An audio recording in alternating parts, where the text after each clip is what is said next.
2021 was a hell of a year for everyone, but Marvel's Avengers released an amount of content, and I wanted to go over all of it. Also, make sure you stick around to the end of the video because there's some crazy shit about to happen and you don't want to miss a fucking second, I promise you that. Let's start with obviously the first stuff to come out, and that's just the Hawkeye DLC. Now, Hawkeye as a character is really fun, he's very powerful, and he's just a good addition to the game. I think that he was probably a good way to start off the year overall. However, this DLC is clearly unfinished. The best thing that this DLC introduced is that you can pet Lucky the dog, and nothing else could beat that, frankly. That is awesome. The story of this DLC is pretty fun. I like Old Man Hawkeye, I like Maestro as a villain. Maestro is incredibly underdeveloped, but overall the story's pretty interesting and it kept me engaged. This DLC actually came with a villain sector, which is not true about a certain DLC we'll talk about later. And I believe the custom harm room was introduced alongside this DLC, which was incredibly fun. Overall, I'd say I give it about 5 out of 10 trick arrows. Next, I want to talk about the first ever event for Marvel's Avengers, and that's the Tachyon Anomaly event. This event actually introduced the ability to play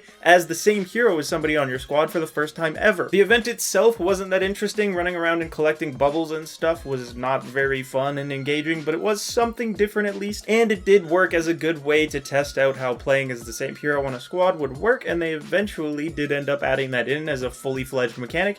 Thank God, they really needed to do that. This hero change was easily one of the best that they ever added to the game in its entire lifespan, so I have to give it a 4 out of 4 Iron Mans on my squad and no other heroes. However, the event itself, not great. The Red Room event, this one, in my opinion, was really fun. I really liked that you could just go in solo and beat up bitches. Those rooms are a lot of fun, and I really like this event overall. My favorite thing about this particular event is that you can play as any hero and get all of the quests done. That was super dope. It meant that I could just pick a hero and grind them up and gain a lot of gear for them. That's cool stuff. Honestly, this is definitely my favorite event, but it is not flawless. The first time around in the Red Room, a lot of players got done that first wave and then could not progress at all. Enemies would just stop spawning, and that really is a shame. A lot of people missed out on that event because of it. And then the next time the event rolled around, they had an issue with one of the quests that was literally uncompletable, so they had to replace it with a different one. What? How does that happen? How do you not know that there is an entire enemy type that you are asking people to kill that is not present in any of those rooms? So, for that, I have to give this event a 1 out of 2 Black Widows, because it was just kind of fucking broken, even though it's incredibly fun. Let's talk about the Cosmic Cube villain sector. This should have kind of been included in the Hawkeye DLC, but it was released later on as just a mission and a boss fight, which is actually a really good boss fight. And honestly, there's not much for me to say about it otherwise. I wish that it'd come out with the rest of the Hawkeye DLC. It would have been a nice way to end that off, but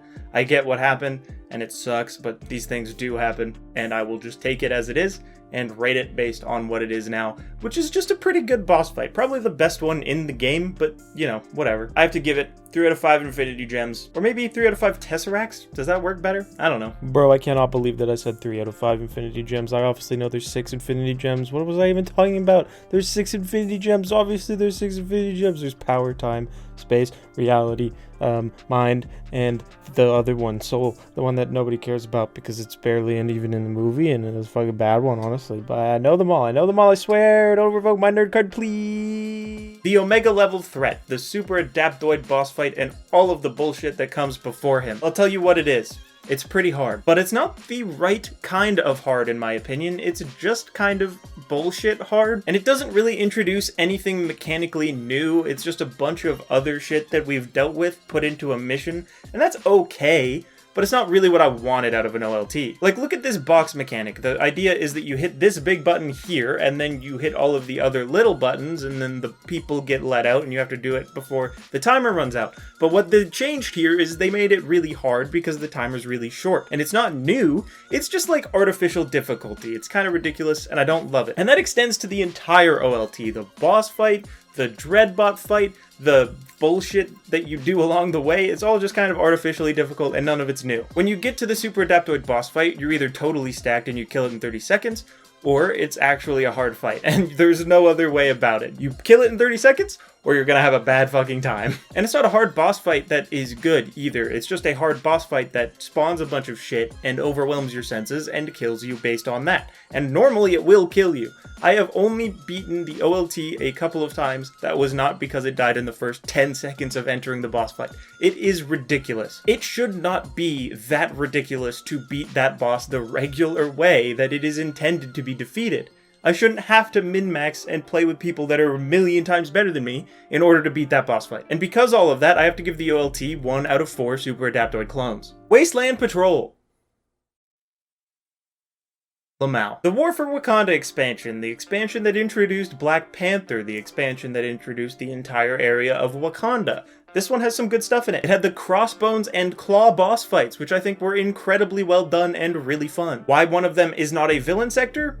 I don't know. With the War for Wakanda expansion, the total story of Marvel's Avengers is now about 25 hours when it was like more like 8 on release or something like that. Wakanda overall is a pretty fun new area. The outpost is absolutely gorgeous to look at, and I actually could just explore it forever because it's so cool looking. However, this expansion also kind of feels unfinished. It feels like the raid and all of that content should have come with this expansion. It feels like a nice cap to the end of that expansion. This is still, however, definitely one of the best pieces of content that Marvel's Avengers has released, and because of all of that, I have to give it 7 out of 10 scratchy claws. Meow. The Corrupted Vibranium event. This event is very interesting, and it's not that different than the other events we've talked about already. What this event does that the other ones do not do is that it's a good way to get Vibranium-specific loot and Wakandan-specific loot outside of the Wakandan area. There is no bullshit time limit Tachyon style. That's really nice. It is a multiplayer event, which I'm sure a lot of people also liked. I prefer the single-player ones personally, but that's just preference. I don't really care. For me, the only reason that I'm docking points for this event at all is that it's not really interesting. It's just a mechanic we've seen in Wakanda used in other areas to get loot. It's cool, but it's not that cool. For me, I have to give this event 1 out of 3 corrupted vibranium spires. Potentially the biggest thing that this game did for its health was release on Game Pass in 2021. It also had a brief stint on PlayStation Now, which I think got the right eyes on it, and I think both of those releases improved how the game was looked at just in the general public eye. There's a decent boost to the player base on both of those platforms when they released there, and I think it's just good for the health to do stuff like that, so good on them for this. I have to rate the Game Pass release and the PS Now brief stint of time, pretty good. So I'll be honest, I forgot that XP boosters were a thing with the Game Pass release, and I apologize for missing that, for one, and two, I have to kind of amend my rating because of that, and I have to give this a big fat yikes out of 10. I hope that makes this better. Okay, bye. The MCU skins, that's a big part of what started releasing this year, and this is all of them. I'm not going to rate all of them. They're all here on screen. What is your favorite? Let me know in the comments down below. Other than that, I don't have much to say about them other than this is definitely the best one, and this is definitely the worst one. What do you guys think? Shipments. This was a really good change for the health of the game overall. However, there's some weird stuff about it nonetheless, because it's Avengers, and there's always weird stuff whenever they release anything. They can't release anything perfect, it will never happen, but that's all games really. But especially this one, it's incredibly bad. The unit glitch that released with Shipments, what the fuck was that? I have to admit that they handled it well, and that is good. However, they also just added back the cosmetic vendor the way it was before they took her away for like 8 months. What the fuck is up with that change? I don't know. I still don't get that. It doesn't make any sense. Really, behind closed doors, what I assume happened is they were like, we can't give away free skins. That's how we make money. We're not making money any other way. Take away those free skins. And then they talked about it for a really long time. They gauged the player base reaction. They understood that we wanted those free skins. And then they just added it back with another thing and hoped we would kind of forget about it. And we didn't. We didn't forget about it. I have to rate Shipments a solid 56 out of 100 because that's how many boxes I've opened without getting that fucking Iron Man Wakanda armor. Ugh. Spider-Man released in 2021 for anyone that's on PlayStation, and I have a lot to say about him, but I talked about it already in this video here. Check that out if you haven't. What I will say about him here is that his kit is incredibly underdeveloped, and that's disappointing. He easily still has the best traversal in the game and is definitely my favorite character to play as because of that mostly. And overall, I will have to give Spider-Man a good old 3 out of 3 Spider-Men. If you know, you know. Now, easily the biggest and likely most important content drop of 2021 was the Discordant Sound Claw raid. It is hard. It is long.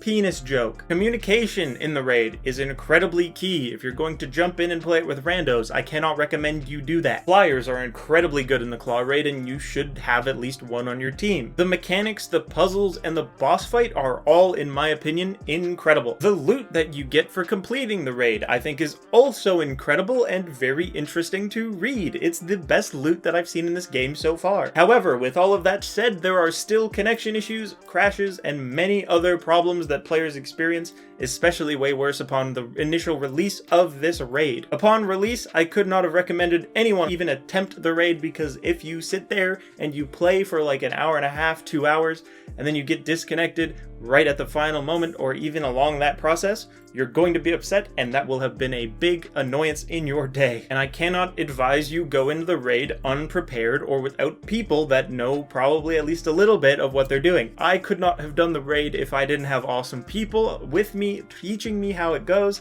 teaching me what to do, and just helping carry me through the fucking raid. I cannot stress that enough. And because of all of that I just fucking said, the Discordant Sound Raid gets 8 fires out of 10, and it is not nearly perfect, but it is pretty fun. And I do understand why people get addicted to running it and really like running it, because it is super fun and you get really cool stuff out of it. So if you haven't played it and you have people that are willing to play with you and show you the ropes, I gotta recommend that, because that would be a really good experience and it is super fun. But I don't want you to just take my word for it. Let's hear what the rest of the content creators for Marvel's Avengers have to say about the Discordant Sound Raid. What's happening, everyone? Jay Shockblast here, and I have been asked to give you a rating of the Claw Raid, and I give it 7. So when it comes to Distorting Raid, I'm going to give it a 7 out of 10, because the action parts, when you get to them, aren't amazing. Those are really good, but the standing on platforms and the quote-unquote puzzles that they put in there kind of break the immersion of action. Less platform holding and more action, and it's 9 out of 10. I give the raid in Marvel's Avengers a 4. Once it's not a buggy mess, definitely can bump that up to a 6.5. I thought the raid was a lot of fun. It had unique bosses, unique locales. It offered a lot of bang for the buck, and I also like the fact that difficulty wasn't based on just putting overshields on all the enemies. I think it's one of the best repeatable pieces of content that Marvel's Avengers has. Hello, Mr. SyncroChamp, my favourite YouTuber in the entire world. I would have to give the raid a solid 5 out of 10. The raid. Well, so long as these guys here don't suppress me till I die, and those guys here don't haul me in until I can't move, I loved it. I really did. This raid being an amazing trial from Marvel Avengers, and I can say sincerely that is one of the best content that we had. We had some problems with the bugs, that's true, the disconnections and all of that, but all in all, I still give this rate 8 out of 10, no doubt about it. Struggler Bry here. I was asked to rate the raid out of 10, and I decided to give it an 8 out of 10. It's a very fun mission, but until they fix the bugs, it'll stay at an 8 out of 10, but after the bugs are fixed, probably a 9 out of 10. So my rating for Crystal Dynamics' first ever attempt at a multiplayer raid would be about an 8 out of 10, which I think is really good and shows a lot of promise for the future. Old Head Gaming here. Happy New Year, everyone. Originality. I'm going to give it a 5. It's mechanics we've never seen. You combine it with being forced to use Sonic and Vibranium. The only thing I really hate, it almost knocked it down to 4, is the puzzle room. That thing is the most annoying shit on the planet. Mechanics and functionality, I'm going to give it a 2. There's been so many bugs, and there's still a ton of bugs. It's fun. I'm going to give it a 4. I can't give it a 5 just because I've had so many problems with it. Discord and Claw Raid, 6 out of 10.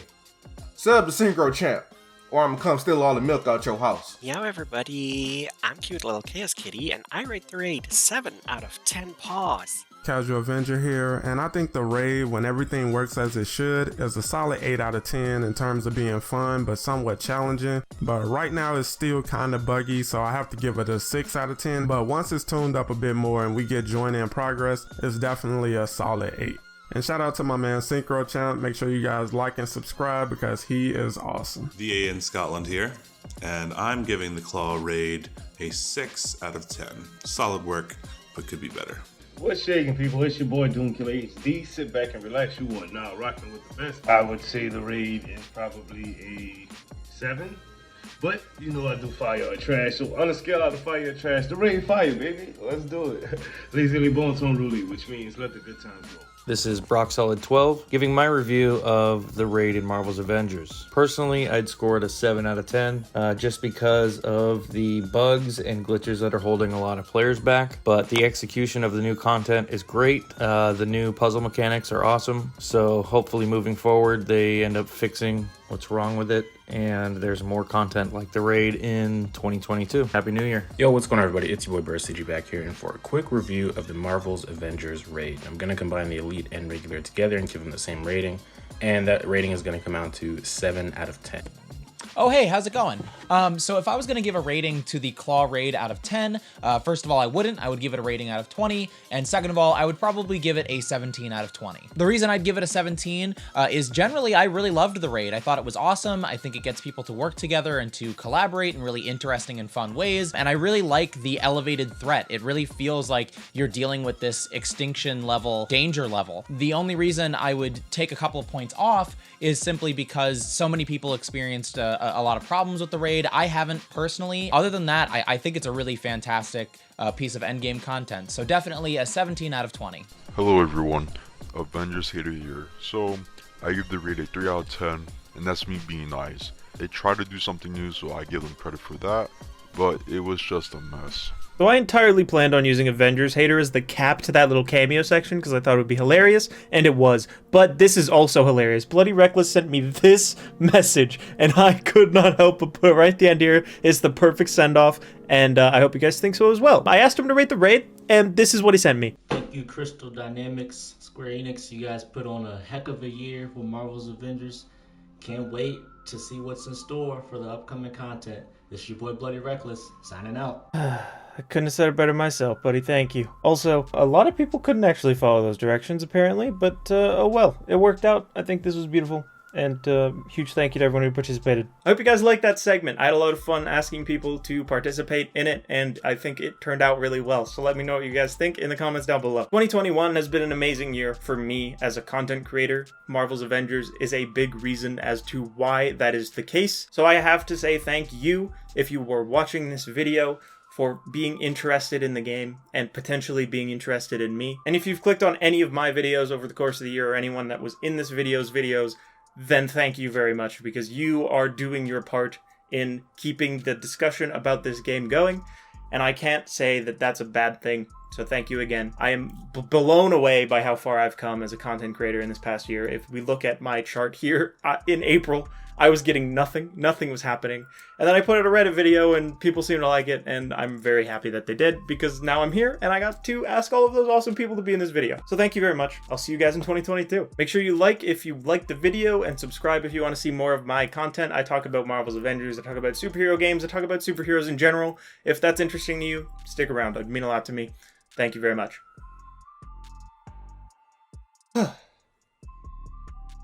There we go.